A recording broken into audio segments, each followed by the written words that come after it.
Greetings and welcome to another edition of Harmonics. Today's guest, I feel, is one of the great vocalists on the local scene. It's Mr. James Stark, brother. How are you? Bat brother. Huh? Let's Let's do it right now. Yeah. Let's just do it right now.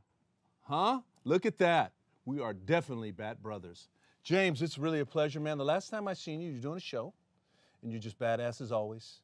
Thank you very much. Always. Thank you very much. So, James, you know what? Now that you're here today, and I have an opportunity to really talk about your history. How did it all? Yeah. Let me ask you, how did it really start for you? What influenced you at an early age, and when did you actually start? Let's see. I came from San Jose, California, and around the third grade, moved to Pocahontas, Arkansas. A little cultural shock there. I almost flunked the third grade because I didn't know what yonder was.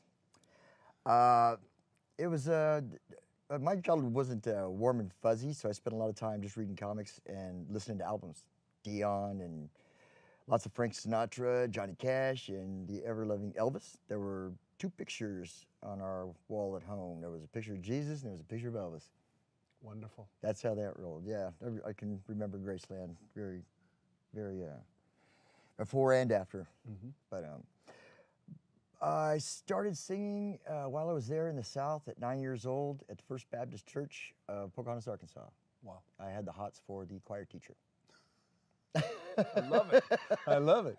And then I started singing at school.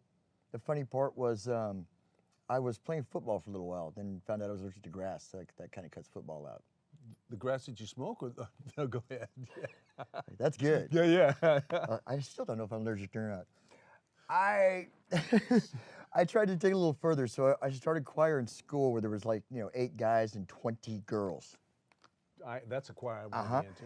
Yeah. So now these are all girlfriends of the guys that I played in football with. So they kind of thought I was fruity because I was in a class with a bunch of girls, and I just looked at them like, yeah. You had the right idea. I'll wait till you get it. Yeah. You guys go back to the showers, and I'm going to stay here and sing with your girlfriend. Good times. But you can only sing Amazing Grace, Rugged Cross, and I got the joy. Yeah. That doesn't really get women throwing underwear at you, so we had to branch out a little bit. In Arkansas, I think the only thing I was listening to was Kiss and like Sean Cassidy. Yeah. And we finally got to come back to California right before high school. Okay. And the first thing that I did, my cousin took me to go see Song Remains the Same, Led Zeppelin movie. Yes. And my older brother brought me an 8-track tape of Ronnie Montrose with Sammy Hagar singing. Was it Paper Money? Paper Money, yes. Paper Money. Yeah. And ever since I am a can red see rocker. that. Yeah. I am definitely a redhead. Both my wife and I are. And I got all the guys on the street and tried to make a band, whether it was just a brush in front of the mirror, whatever it took. I get an adrenaline rush from it. It's not. I don't usually have to psych myself up or anything for a show. It's it's kind of like I'm waiting to go to a birthday party, and it's my birthday party. Yeah. It's kind of like being plugged in. As soon as I got a microphone in my hand, it's all over. It's like boot camp because when you come to a Horseman show, when I like to sing, I had this problem with people. Usually go to a club, you want to have a couple drinks, maybe take a date, maybe hit on the date, maybe talk to your buddies if you can hear them, whatever. I have a problem with that when I'm singing. I demand like some attention, so. That's how it all started. That's how it all started. So what was really like, you talked about Montrose, and then from Montrose, actually, did you graduate to other bands and other influences? Like, you mentioned some people who were your influence. What was probably the guy that really just made Stark just turn around and say, this is what I want to do? I want to be a singer. This is what I want to do. Well, I had always had, you know, those delusions of grandeur, I guess you could call it, with like Robert Plant, Elvis Presley. Those are like idols to me. But Of course. But one of my favorite singers that I do idolize is Robin Zander from Cheap Trick. Oh, great, great. I think one of the most underrated singers on the planet. Most definitely. He's doing a thing with Joe Perry right now. I've heard. Yeah. So the Horsemen always do a Cheap Trick song. We have one of our the Horsemen's like they're like a mob family. There's so many. I don't even think I know all of the guys yet. They all went to school together in Fremont, and I came in like 5 years ago, and I'm still the newbie. And we have one of our technicians. They're no longer roadies. He's working for Slash right now. Okay. So that's Adam. That's who we do the Cheap Trick song for. One of my favorite guitar players, Slash. He's just very unique. Got great style, great stage presence, obviously, and he's a great human being. He's a nice guy. Yeah. He's a really nice guy. So have you had a chance to meet him yet? Or? No, I've yet to. We're trying to get Adam just to come back so he can. He's on the road. He's on the road all the time. I think he was signed to a 3-year specific. Assignment. So yeah, he's not going to be jumping around. He was with Journey before that, so we only got him at a couple of shows, but he's still a Horseman. So there he goes. We still do a Cheap Trick song for him, and God bless him. Tell me about Dash Vandal. Dash Vandal came about. Let's see, early 80s. I've seen some young pictures of you. You used to play Niles and all there. We were in a band called Cinderella. It was basically the same guys, but the other Cinderella got signed. We spelled ours with an S. I thought it was much cooler, but you really can't go with the same name. Sinful. Sinful. I did discover, though, too, from losing that name and learning the copyright rules, that that I never was in another band that had just one name. Oh, really? And from there, it went Dash Vandal, China Blue, Jack Bastard. 12 o'clock. 12 O'Clock High. Yeah. It's kind of interesting because you got such a great stage presence. Thank you. And then we actually did a show, Blue Voodoo and Us, with Jack Wag. And Thank you for talking about that. Okay. Yeah, you never talk about that who do you do. Yeah, I don't usually. Yes. But you actually, you were a standout that night, to me. I mean, you really energized me to be even better that night. But what really was the song was the Food Fighter song that you were singing. Everlong. Dude, you guys knocked it out. You know, you just knocked it out. The hard part for me was we actually do that song in the Horsemen, but that night that we played with you was the one and only gig for Chuck Marble and I. It was an acoustic thing, and I'm not an acoustic singer by any means. You've seen me. Yes. And acoustic songs just scare the bejesus out of me, so I had to do it. Everything You're not scares me. singing in church no more. See, that's it's the acoustics there, man. It scare people. Yes, they do. It's scary. So when you, like you were talking earlier, when you get ready to go on stage, you're already plugged in, right? Because you're already energized. Oh yeah. So I know where I'm going. Yeah. So what do you do beforehand? You just kind of like look at your attire, what you're gonna get. Kiss Tracy. What do you get? How do you prepare yourself? Because each audience all the time, a live show is always different. Yeah. So the crowd is different too. So what do you do? That's exactly why it's different. Every crowd is different. Even if you're playing the same place, every show is always different. And I don't ever want to be the same thing that I was the last time they saw me. Right. So I liked what I'd seen a couple of your photos, and then I seen you. My hat's off to the nightclub over Gallagher's. I've seen some really nice shots you did there. Was that obviously James loves a party because he is the package that opens up and explodes on stage. So what do you like about small intimate clubs? I mean, we all like to play bigger venues, but what's, for me and for you, what is it that makes it so cool to be in small nightclubs? You can't escape. You got them pinned in a small little area. They're not going anywhere. The bigger places, the venues, they got people walking around, all that kind of stuff. I want to see them. I want them right in front of me. I want them trapped where they can't go anywhere. Subdue. So, as of now, you're in a variety of different bands. It's been a good year. I've been blessed. Yeah. So, James, tell the audience, how many bands are you in? And let's start from the top. Let's talk about the Four Horsemen. We just did a little bit, but you run it down what you're doing right now. Okay. You're very busy. Four Horsemen I've been in for, this is the 7th year of the Horsemen. I've been in for 5. I am in a new band. Well, it's not a new band. It is for me.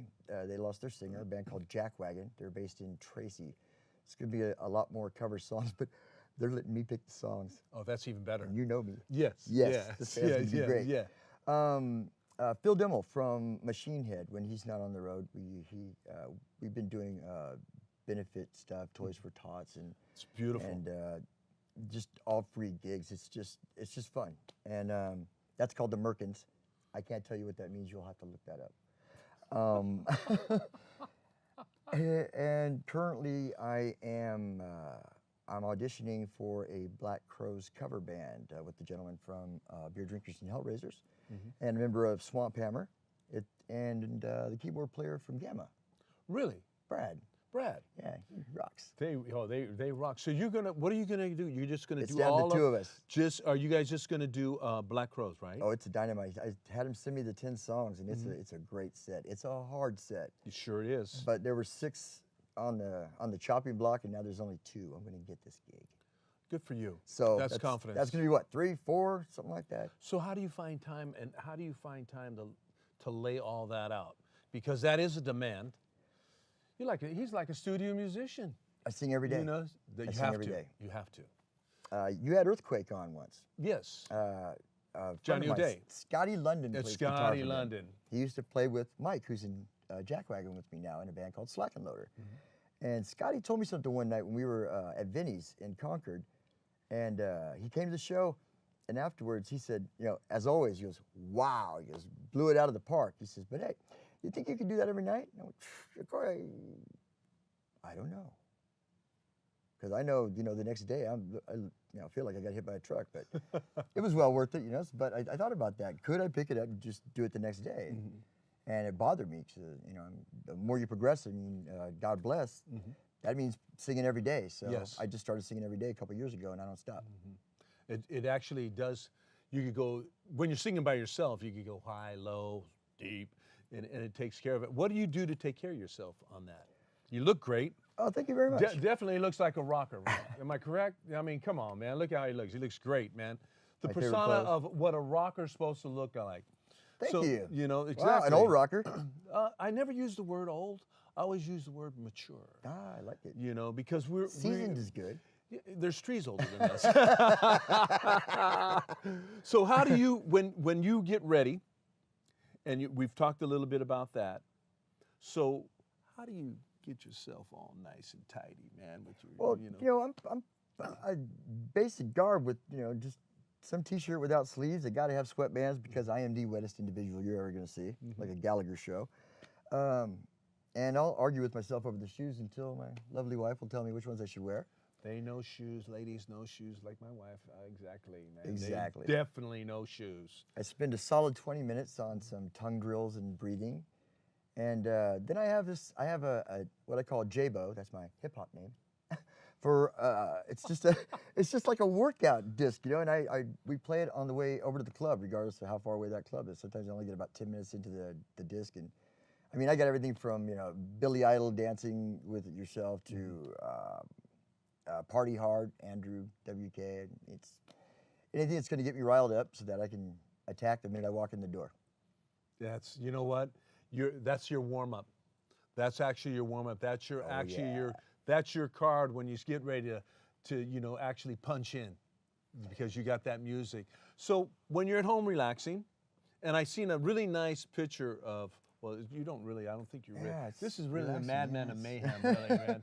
I watch YouTube every now and then. That's relaxing. So I seen a really nice photo that you sent out of your nephew.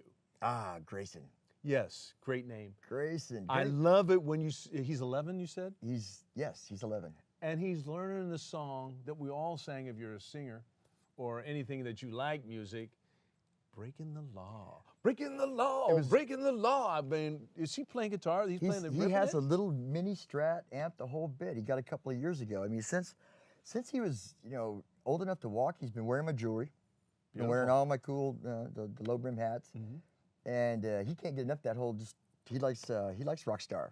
He likes every bit of it. Yeah. He started surfing because he liked his surf teacher, her. And goes to the same Same place bloodline. every year. We go back to the beach so he can surf. He's learning guitar now from a kid that shreds across the street from him. I can't remember the name of the band that he's in, but really nice kid. And I was going to leave it to seeing how much he progressed. You know, if you're interested, he'll keep trying to get to them bar chords and, you know, getting through them. If not, it'll just sit someplace until they wind up selling it. A year later, he called me on the phone. He says, Uncle Jay, I learned some songs. Can I come over and we have a jam session? When an 11-year-old tells you that he wants to come over and have a jam session, you say yes. Always. So Always. he knew Breaking the Law, Jimmy Eat World, The Middle, and what was that other one that we did? Was he in your living room or in your house? Oh, we turned the whole front. Well, actually, I turned the whole front room into. You're such a lucky man. It's like a dance hall now because I gotta swing stuff around and you gotta keep moving. I can't just wing it while I'm up there. So most of that stupid stuff I do, I actually work on that stupid stuff. So that you have to. You have to. It's Lord. choreography. Yeah, you have to have that. it's kind of a stretch, but yeah, choreography is actually what it is. You're right. Oh yeah. You accent. You got to accent when there's a when there's a break or an accent on a guitar player. You put your finger out like this. That's Ray Davies. I've stole that years ago when I was a kid. That's Ray Davies doing that. But I have a problem with what they call my Jesus pose. Every single show now, somebody keeps sending me pictures of the Jesus pose, and you know what? I do that when if maybe I forgot some of the words in a song, or I'm really battling that tune out because I'm going to battle with every song I'm doing, and it was a serious workout. I'm seeing little stars from being out of air. Every time you I like that move. Why not? That just means that was a hard song for me. See, now it's out. No wonder why you almost hit Chuck Marble one night. That night that you guys played. I hit Chuck Marble many times. Tell me He's a good about sport. Jackwagon. What is that going to be like? Let's see. And the bass player is just a lovely guy. Oh, Mike Hallsworth, Yeah, Jim seriously. McSheffrey, Zach. I don't even know Zach's last name. I just like Zach on the drums. 4-piece. We're doing all of the most bizarre covers from. I got some Steelers Wheel. Yeah, Stuck in the Middle with You, all the way down to Sex Type Thing, Stone Temple Pilot.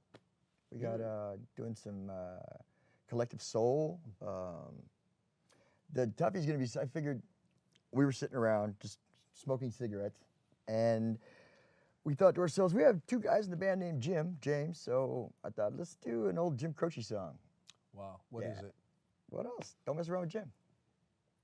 And you guys play it hard? You know how I am. Yes, I do. I love it, man. So It's a beautiful set. I guarantee it. so let's channel that.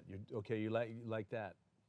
Are you writing any original material with the band? Are they up to it? Because you know how hard it is to write a melody, get the guitar player, get the bass player. You know, two of us write, Derek and I. But who are you thinking about? Maybe eventually just getting like originals and covers. You know how they intermix like that. That is the thing that people are doing today. I'm always writing. I'm always writing, and I've been in a couple of original. Dash Vandal was an original project. Yes. So was Cinderella. I always want to get back to that, and I think it's kind of like your gateway drug. You have to get in some covers and get some exposure so that people can see you and see what kind of noise you're going to make, and then introduce them to whatever kind of mindset in song that you have, such as the Wonderful Blue Voodoo.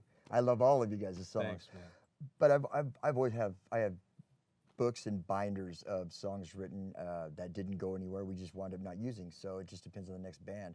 Who I'm playing with now, it all depends. You know, if we have a lot of fun, you know, you get that vibe, and it just becomes easy to write something with somebody. I'm doing little things with other guitar players that are in other bands because they want to do something different than what they're doing. Same as me, and I've got tons of lyrics for it. That's the beauty. When you're writing constantly, you can just pick out a verse here or just a little saying, you know. Mix and match, exactly. That's right, man. And I wrote it. Yeah, and there you go. And then you get the melody and you hum it to a person, and the next thing you know, there you go. You got a song, you got a little chorus here. Sometimes that's all it takes. Sometimes it's just spontaneous. All of a sudden, it's like spontaneous combustion, man. All of a sudden, some chords come up, and all of a sudden you got, hey, I got the lyrics right here. That happens all the time. I hear a riff and I'm like, I got that. Yeah, I got that. Yeah, hold on here. So, James, in your future, because you got to find time for all these bands, right? Are you going to be in 4? Well, I mean, one's with Phil. I mean, he's going on tour. I figured I wouldn't see him for another year, but apparently they're doing a few weeks and then coming back. We might be doing something with the Merkins in May, and the Horsemen are always going to have a Horse Fest, Right. The ultimate show. That's going to be in August this year. But the Horsemen only play about 4 or 5 times a year. Oh, okay. We're flying a drummer in from Denver, and he has a lot of students, and we're pulling Horsemen up all over. So I kind of like that anyway, because you could rest. Well, no, just for hanging out in this area. I don't like to play every week. I mean, it tired me out back in the 80s when I was young. But I mean, if you don't play for a couple of months, then it builds them up to want to see something. And we never do a show without a couple of new songs. So we always give them something new. So you do that. So when am I going to know if you guys are going to play with Chuck Wagon? When is that coming out? We should do a show. Jack Wagon's going to play beginning of March. We're ready to play right now. We have 30 songs. Or 20 songs that are tight. We have 30 songs on the list, and we picked out 15 songs we want to go out and play with whoever. Right. And I told her, now that we have the songs tight, now it's my turn. We're going to spend the month of February working on background vocals. Yes. Yeah. Welcome to our world. Yes. Yeah, we're going to sing it right now. Right, You can play it right, and then we'll go out in exactly. March and we'll start doing it. Oh, you guys are the first band I want to play with. There you go. Thank you. Always. What do you see? What do you see? Wait, I want to ask this right. What do you listen to? Like today, what did you listen to today? Volbeat. They're a band from Denmark. They're like this strange. They're not metal, but they're close to it. Kind of cowboy. He loves Johnny Cash and Social Distortion, the singer. What a combination. He gave me my wife's favorite song. It's an old Dusty Springfield song that the Bay City Rollers redid. I Only Want to Be With You. Wow. Yeah. So the Horsemen redid that. I could hear that. We did it Volbeat style, and Pretty it's interesting. now it's a hit. So we play it every time. Well, the Horsemen are known for, Mark Vincenzi put it all together, and his famous quote is, "The Horsemen will play all the songs that nobody else will or nobody else can." And everybody says, well, they're just a cover band. And I say, no. That is a great philosophy. We are not just a cover band. Right. We are the cover band. You actually make it yours. That's what you do. You actually make it yours. Yeah. Oh, you have to put the spin on it. That's the great thing about music and listening to music.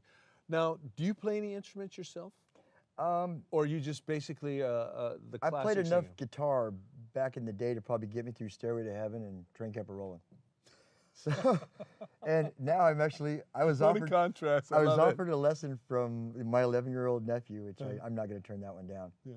But my wife and I both got some brand new acoustics for Christmas this year, and we're going to rock and roll together. Excellent. One way or the other, I'm going to get her to sing with me. Are you guys going to become the Starks duo? Starks duo? I can't say without getting hurt. I'm not even going to say anything right now. That is my goal. Really? Yeah. So that is a beautiful thing. So when we move, as we're moving through this process of who you really are, right?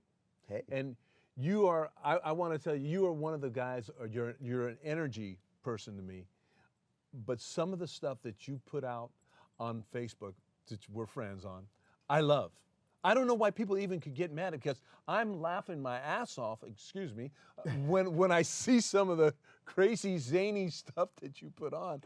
It's absolutely, if you really have a sense of humor, and I think you even said that a year ago, if you don't have a sense of humor, don't look at it, right? It's so easy to just scroll on. And right. I've got enough friends on Facebook. It's so I didn't ask to friend them. I believe that if it makes one person laugh, it might offend a couple others, but I have a philosophy in life I got a long time ago. If you're not laughing, you're not living. Amen to that. Got to find something to laugh at every day. Life, live, and love. There you go. You know, I mean, if you have that and you're respectful, and that's one of his other traits, but he has such a great emotion on stage. James is as a vocalist looking at another vocalist, James, and we took that great picture of four rockers. The night, I think it was a benefit at our place, or was a... we were looking good too. Oh, we were on the back in leather. Yeah, man, it was, you had Chris Michael from Mad Men Lullaby. Yes. Another great vocalist on the local scene. Johnny O'Day from Earthquake. Yourself. And Who was the other guy? Who was that other guy? Yeah, Who was he the was sexy good guy looking sitting out too. there? Yeah, he was. You know, What? but it's an interesting to have that kind of camaraderie and no egos. Yeah, Just and loving each other and I know just with saying, singers it's kind of tough. 'Cause yeah, singers are it's totally they're tough. such But I love schmucks, all you know, singers, man. But you know what? What do you look at? How do you think the scene is going to happen? Because it's really very fertile. What do you think the scene is going to be heading? Because the clubs don't pay enough, obviously. We do it for love, it's a passion. But what do you see on this area? Because the bands are, like I don't we just see said, much are changed. change. I don't see much change. I mean, there's an original club circuit and cover bands such as ourselves. We're still getting into the same clubs, and it just seems kind of stagnant. I think when metal music came in, it started to break off into its own genres of dark. And just like the Nirvana and the grunge guys, they started to break off into different genres of we don't give a crap. Right. So I think we need to bring fun back. Yes. A loud, in-your-face fun like we had back in the 80s. There was that time before all of that when we were bigger than everything. It was just everything fun. had to be large, including our hair. Right. Oh, yeah.